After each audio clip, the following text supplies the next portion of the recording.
Hey there, cats and kitties. I am the Blues Man, Johnny Blues, coming at you live, wondering what's next for Star Trek Continues. And if you're somebody who happened to tune into my video, sort of overview discussion video coming on the coattails of the finale of Star Trek Continues, the fan series, To Boldly Go Parts 1 and 2, you've already heard me speaking at length, my fanboying singing its praises, how much I love it and everything like that, how it gave us 11 more hours spent with the original series crew of the Enterprise and everything, and just how much I loved it, how much it was endeared to me.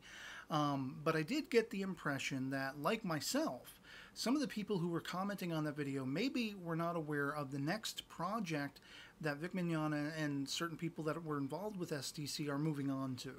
And there's an Indiegogo campaign that has been active for some time. I only gained an awareness of it myself soon after I put up that video called When the Train Stops. And I'll link the Indiegogo link in the description below for those who are curious, who want to check it out.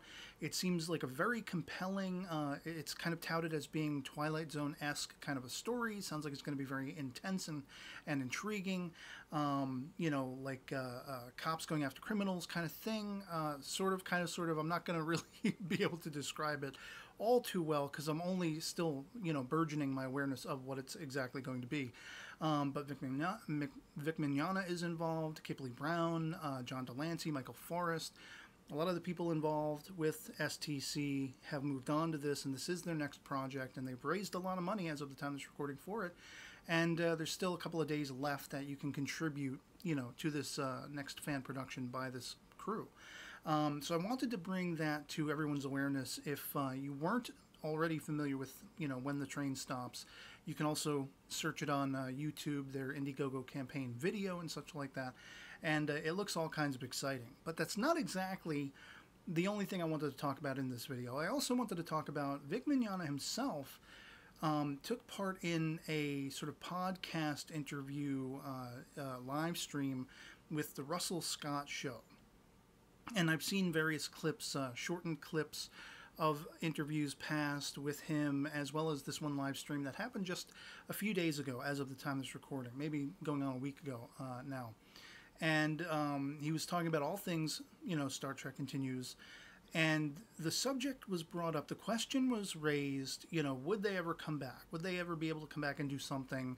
And of course, Vic Mignogna basically, let it all out that with CBS and the fan production rules and regulations and all that kind of stuff, there's no plans to resurrect STC. It's done. It's well and truly laid to rest.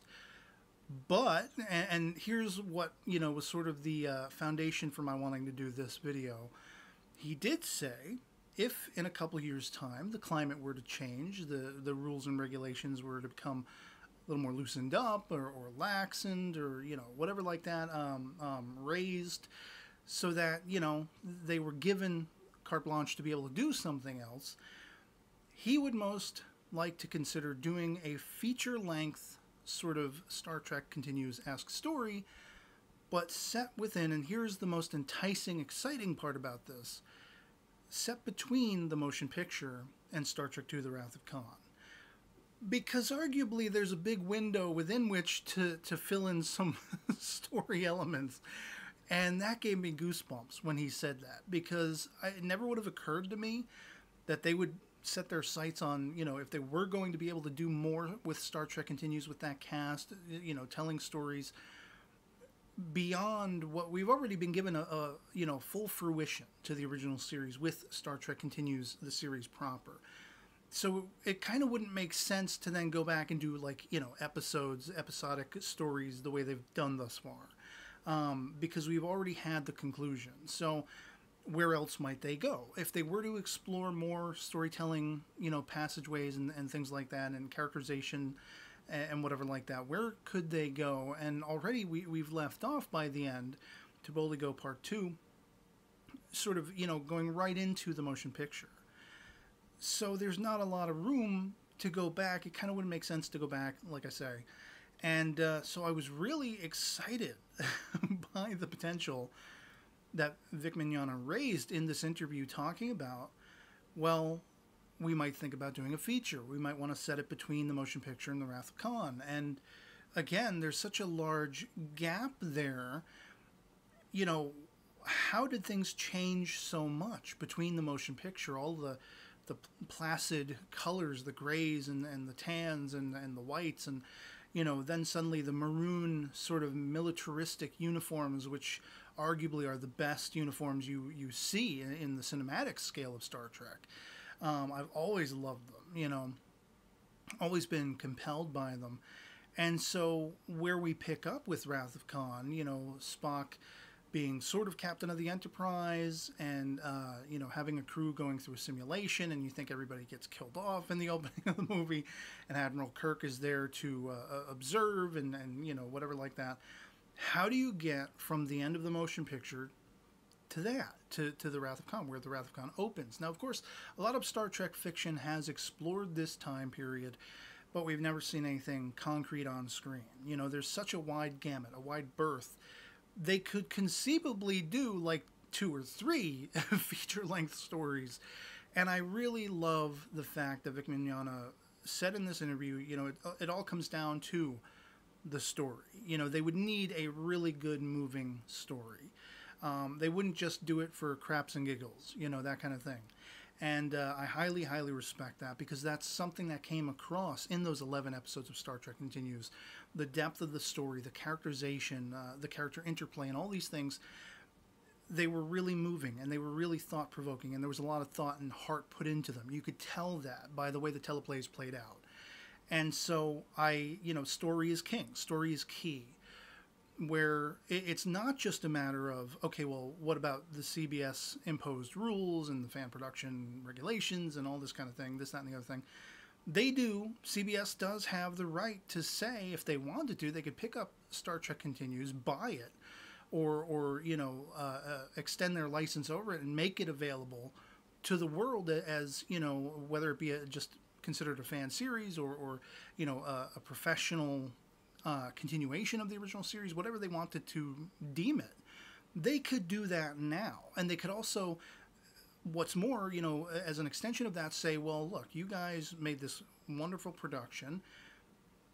We're going to give you the allowance to do more. You know, they, as Vic Mignogna was talking about, they kind of have the freedom, because it is their IP. They can choose, this person can do more with it, this person can't. You know, at any given time, they can pick and choose whomever they want to be able to utilize that IP and in whatever way they see fit. You know, that kind of thing. And so the rules and regulations, while harsh when they are imposed, when they are clasped down on you know, fan productions and things like that, and I myself, I've talked about in many venues that I'm unhappy with that. I hated and I loathed that they would have this clamping down of these imposed rules, because I knew it was spelling the end of Star Trek Continues. Even if, you know, from the outset, the plan was always in the motion that this would be the final season. You know, this would be wrapping up the story anyway, that kind of thing. We could have gotten 2 more episodes if they had been able to do what they set out to do. But I digress. I'm thankful we got the 11 episodes that we got of Star Trek Continues, and I'm just saying, I just wanted to put it out there, the goosebumps that I got in hearing this interview and hearing, you know, if CBS were to you know, back away a little bit from being so harsh and so clamping down, so clasping onto fan productions, and the production crew of STC, of Star Trek Continues, found that it would be viable to make something more, to continue making something, you know, with that question put to Vic Mignogna, what would that be? And he outlined this very intriguing, enticing concept that, well, we wouldn't go back and do that all over again, you know, continue making episodic stories set within the original series. We would move on from there. It would be a natural moving on from where we left off the series. We already have the motion picture, so what is naturally next? And it is that window between the motion picture and the Wrath of Khan. And that to me just gobsmacked me. And that made me like, you know, can we get a letter writing campaign to CBS? Let Star Trek Continues continue. Let's get this feature length movie or 2 or 3 that they might be able to do to continue the story between those two. I would love that. I would actually be, you know, highly anticipating that and excited for that. And I don't know that that's ever going to happen. You know, but another thing I took away from this particular interview that I was really, I literally experienced a verbal and audible sigh of relief was Vic Mignogna saying they're not going to be tearing down the TOS sets they have set up. As he outlined it, there are only 2 places in the world where sets to this degree, to this level of detail, exist right now. James Cawley's and STCs, and you know, at least I think that's what he was alluding to, those being the only 2. And I like I sort of clasped my chest. I was like, oh, thank God they're not going to tear him down. Because it's so, they put so much meticulous, you know, time and money into building these sets, into recreating the look of and the feel of Star Trek the original series. It would have been criminal. It would have been criminal to lose that, and I'm so grateful that that's not going to happen.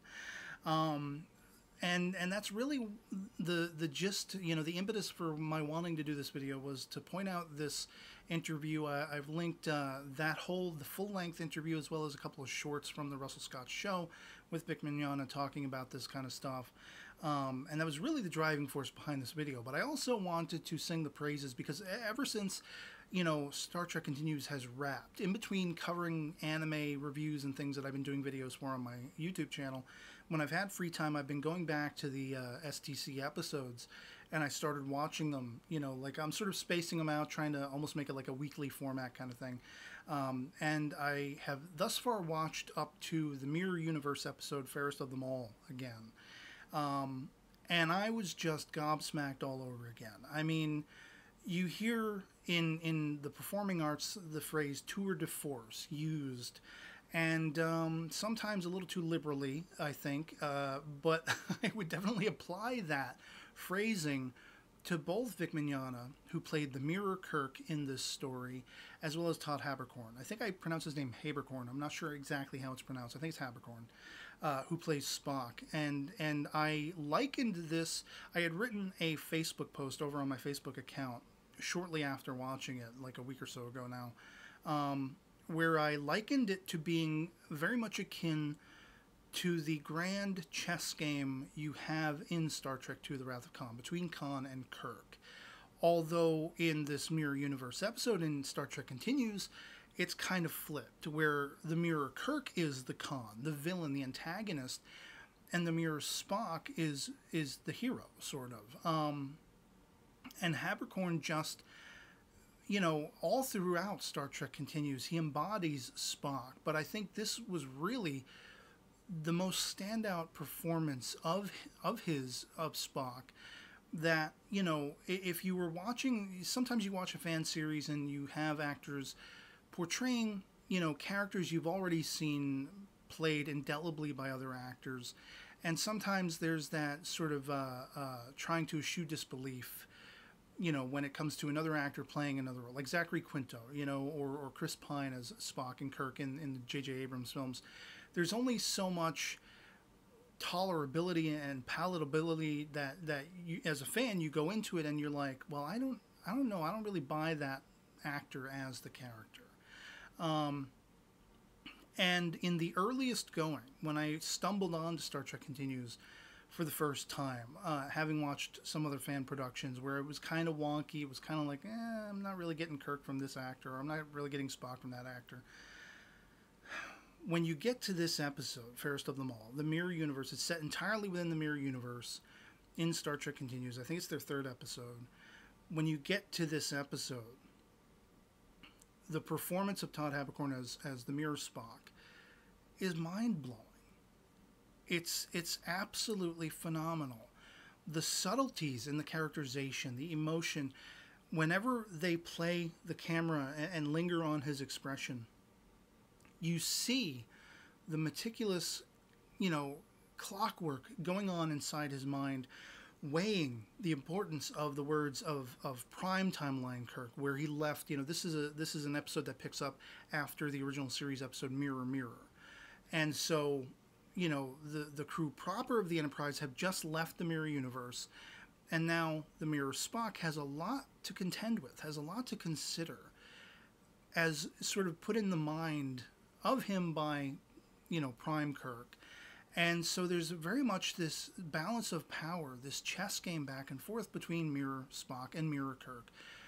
And Vic Mignogna, short of chewing the scenery, he just has a ball with playing puerile evil in the form of the Mirror Kirk. And I mean, to see these two, weighty ambassadors going back and forth of this grand epic in scope story, it's like two giants, two titans going back and forth.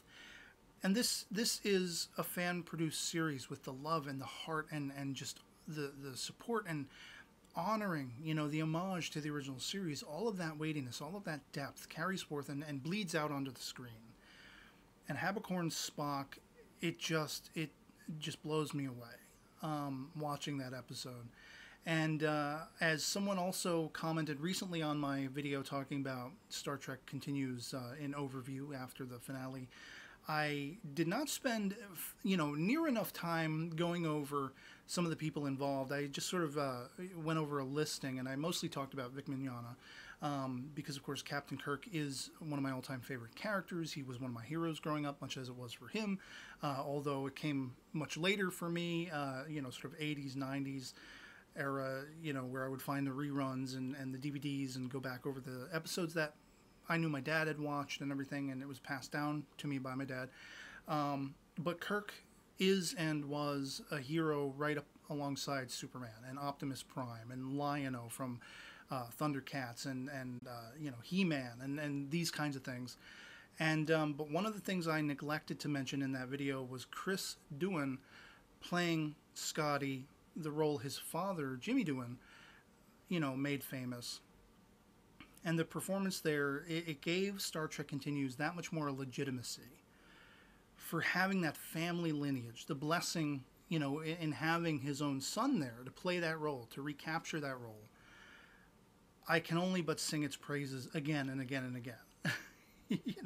I'd have to dedicate a whole video to each and every one of the people involved to really say enough about them all.